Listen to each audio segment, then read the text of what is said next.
Many meat eaters think eating fish is a better choice than other animal meat because it is more environmentally friendly, and aquaculture, also known as aquafarming, is a growing industry aiming to meet that demand. This report took on the task of quantifying the greenhouse gas emissions of global aquaculture, measuring the direct and indirect impacts of fish farm operations, such as land use change related to feed and the GHG emissions from water nitrification. The study was done with the assumption that aquaculture is important to nutrition and employment worldwide, and with the expectation that the industry will continue to expand. Since aquaculture revolves around the exploitation and slaughter of animals, advocates generally do not support it. Still, an understanding of its merits relative to plant and land animal agriculture can inform our advocacy. Aquaculture currently accounts for about half of 1% of human-caused GHG emissions, roughly equivalent to the emissions of sheep farming. Raising fin fishes and mollusks is far more environmentally friendly than most land animals used for food, except chickens and pigs.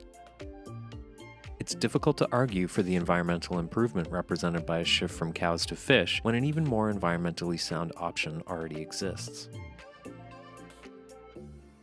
It's well established that fin fish experience pain and suffering. However, if consumers of beef and pork switch to eating fishes, far more lives will be taken to produce as much meat as a single cow or pig.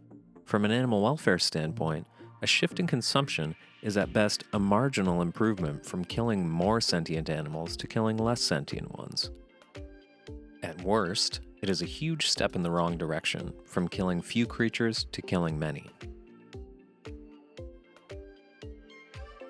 There are people who are unwilling or unable to give up meat altogether, yet are taking steps to limit their consumption of animals in some way, such as pescatarians. A person who initially feels overwhelmed at the prospect of becoming vegan or vegetarian may reduce their meat intake over time, eventually embracing a diet free from animals altogether. However, it is better and increasingly feasible to give up eating fishes along with land animals, given the ever-expanding array of veg products available today. As animal advocates, the best we can say for aquaculture is that a shift from other meat to fish consumption could be a stopgap solution on the way to the total cessation of animal agriculture. Animal advocates cannot wholeheartedly support a move in the direction of potentially greater environmental sustainability, but more death, especially when a solution with better environmental outcomes and less cruelty already exists. Thank you to VegFund for sponsoring this video.